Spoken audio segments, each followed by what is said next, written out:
I think I hear a truck coming in the driveway. So time for me to get out of the way and let you do what you do. But let's explain to people what it is you do.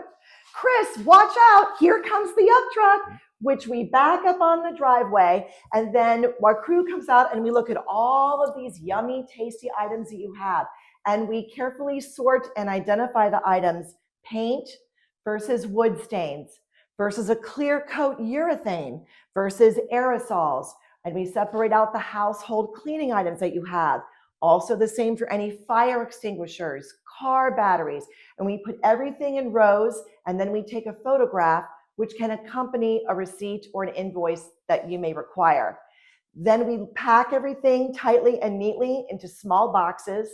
We load back onto the Yuck Truck, and then we transport those items to our warehouse where the fun really begins. We will unload the truck and we will go through every single individual item and thoughtfully consider them and qualify them for either reuse or recycle.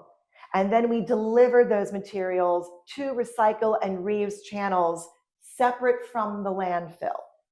Then if we do identify materials, and there may always be a few or a few empty cans along the way, then those we can deliver to the landfill according to local and state laws in Maryland, DC, and Virginia.